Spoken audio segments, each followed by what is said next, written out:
Chapitre 7.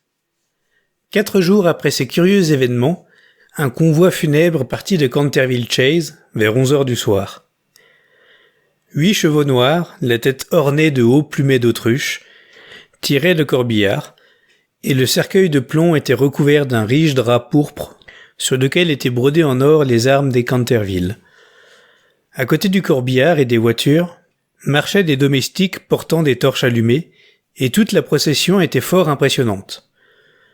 Lord Canterville, venu tout exprès du pays de Galles pour assister aux funérailles, conduisait le deuil, assis dans la première voiture avec Virginia à côté de lui. Ensuite venait le ministre des États-Unis et sa femme, puis Washington et les 3 garçons. Madame Humney occupait la dernière voiture. De l'avis général, elle avait été suffisamment effrayée par le fantôme, durant près de 50 ans de sa vie, pour avoir le droit de l'accompagner à sa dernière demeure. Une fosse profonde avait été creusée dans le coin du cimetière, juste en dessous du grand Tif, et le service fut célébré avec beaucoup de solennité par le révérend Augustus Dampierre.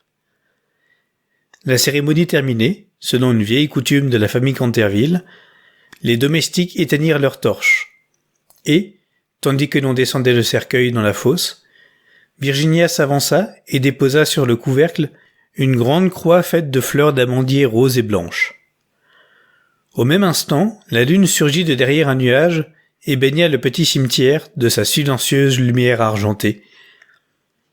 Et, dans un bosquet lointain, s'éleva le chant du rossignol. Virginia songea à la description que lui avait faite le fantôme du jardin de la mort. Ses yeux s'embuèrent de larmes, et elle demeura silencieuse durant le trajet de retour. Le lendemain matin, avant que Lord Canterville regagnât la ville, M. Otis eut un entretien avec lui à propos des bijoux que le fantôme avait donnés à Virginia. Ils étaient somptueux, en particulier un collier de rubis à monture ancienne de Venise, merveilleux exemple du travail d'orfèvre du XVIe siècle. Et leur valeur était telle que M. Otis éprouvait de graves scrupules à l'idée de laisser sa fille les accepter. « My lord, dit-il, je sais que dans ce pays, le droit de main morte s'applique aussi bien au colifichet qu'à la terre, et il me paraît clairement que ces bijoux font partie, ou devraient faire partie, de l'héritage familial. Je dois en conséquence vous prier de bien vouloir les emporter à Londres, et de les considérer simplement comme une part de vos biens qui vous ont été restitués dans certaines circonstances étranges. Quant à ma fille, ce n'est qu'une enfant qui, jusqu'ici, je suis heureux de le dire, ne s'intéresse guère à de tels signes d'un luxe frivole. J'ai appris en outre par Madame Otis, qui, si je puis me permettre, fait autorité en matière d'art, ayant eu le privilège de passer plusieurs hivers à Boston quand elle était jeune fille, que ces pierreries ont une grande valeur marchande, et que, mises en vente, elles atteindraient des prix considérables. Dans ces conditions, Lord Canterville, il m'est tout à fait impossible de les laisser en la possession d'un membre de ma famille. Et à vrai dire, toutes ces vaines parures, si opportunes ou nécessaires qu'elles soient à la dignité de l'aristocratie britannique, seraient très déplacées parmi ceux qui ont été élevés selon les principes austères, et je crois immortels, de la simplicité républicaine. Peut-être devrais-je ajouter que Virginia désire beaucoup que vous lui permettiez de conserver le coffret, comme souvenir de votre ancêtre infortuné et dévoyé. Comme il est très ancien, et presque irréparable, vous jugerez peut-être bon d'accéder à sa requête. Pour ma part, j'avoue que je suis assez surpris qu'un de mes enfants soit attiré par le monde médiéval, sous quelque forme que ce soit. Et selon moi, la seule explication de cette singularité tient à ce que Virginia est née dans l'un de vos faubourgs de Londres, peu après le retour de Madame Otis d'un voyage à Athènes. Lord Canterville écouta avec beaucoup de gravité le discours du digne ministre, tiraillant de temps en temps sa moustache grise, pour dissimuler un sourire involontaire, et, lorsque M. Otis eut terminé, il lui serra cordialement la main et répondit « Cher monsieur, votre charmante petite fille a rendu à mon malheureux ancêtre, Sir Simon, un très grand service, et ma famille et moi-même lui sommes infiniment reconnaissants de son sang-froid et de sa crânerie. Les bijoux sont à elle, sans le moindre doute, et parbleu, je crois que si j'étais assez sordide pour les lui prendre, le vieux scélérat sortirait de sa tombe séance tenante et me ferait mener une existence infernale. Quant à faire partie de l'héritage, rien ne peut être considéré comme tel, à moins de figurer sur un testament ou un document légal. En outre, l'existence de ces bijoux était totalement inconnue. Je vous assure que je n'ai pas plus de droits sur eux que votre maître d'hôtel, et quand Miss Virginia sera grande, j'ose dire qu'elle sera ravie d'avoir de jolies choses à porter. D'ailleurs, vous oubliez, monsieur Otis, que le mobilier et le fantôme étaient compris dans notre transaction. Donc, tout ce qui appartenait au fantôme vous revient de droit. Car, si remuant qu'ait pu se montrer Sir Simon dans les couloirs, d'un point de vue légal, il n'en était pas moins mort, et vous avez acquis ses biens par contrat. Monsieur Otis, vivement contrarié par le refus de Lord Canterville, le pressa de revenir sur sa décision, mais l'affable père du royaume n'en démordit pas, et pour finir, il persuada le ministre de permettre à sa fille de conserver le cadeau du fantôme.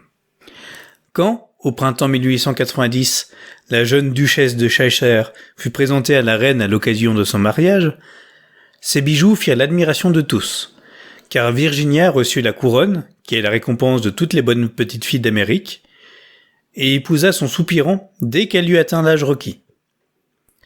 Ils étaient l'un pour l'autre si charmants et s'aimaient d'un tel amour que leur union enchanta tout le monde, à l'exception de la vieille marquise de Dumbleton, qui s'était efforcée d'annexer le duc pour l'une de ses 7 filles à marier, et n'avait pas donné moins de 3 grands dîners dans ce but.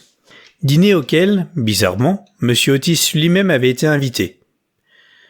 M. Otis éprouvait personnellement une vive sympathie pour le jeune duc, mais, par principe, il était hostile au titre, et pour citer ses propres paroles, il n'était pas sans crainte que les influences débilitantes exercées par une aristocratie assoiffée de plaisir n'entraînent l'oubli de la simplicité républicaine.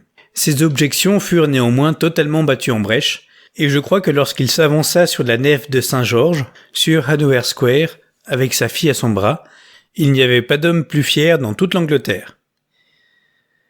Une fois la lune de miel terminée, le duc et la duchesse se rendirent à Canterville Chase, et le lendemain de leur arrivée, ils allèrent à pied jusqu'au cimetière solitaire, en passant par le bois de pin.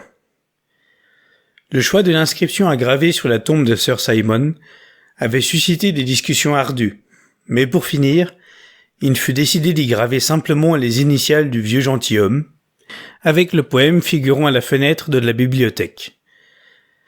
La duchesse avait apporté un bouquet de superbes roses, qu'elle feuilla au-dessus de la tombe, et, après s'être recueillis un moment sur les lieux, ils gagnèrent à pas lents le cœur de la vieille abbaye en ruine.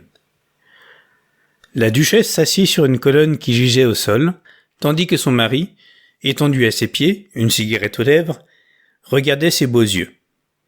Soudain, il jeta sa cigarette, prit la main de sa jeune épouse et lui dit « Virginia, une femme ne devrait pas avoir de secret pour son mari. »« Chère Cécile, je n'ai pas de secret pour vous. »« Si vous en avez, répondit-il avec un sourire. Jamais vous ne m'avez dit ce qui était arrivé quand vous étiez enfermée avec le fantôme. »« Je ne l'ai jamais dit à personne, Cécile, » fit Virginia d'un ton grave. « Je sais, mais à moi vous pourriez le dire. »« Je vous en prie, ne me le demandez pas, Cécile. Je ne peux pas vous le dire. Pauvre Sir Simon, je lui dois beaucoup. »« Si, ne riez pas, Cécile, c'est vrai. Il m'a fait comprendre ce qu'était la vie et la signification de la mort, et pourquoi l'amour est plus fort que l'un et l'autre. » Le duc se releva et embrassa sa femme avec tendresse. « Vous pouvez garder votre secret aussi longtemps que votre cœur sera le mien, murmura-t-il. Il a toujours été à vous, Cécile. Et vous raconterez l'histoire un jour à nos enfants, n'est-ce pas ? Le rose monta aux joues de Virginie.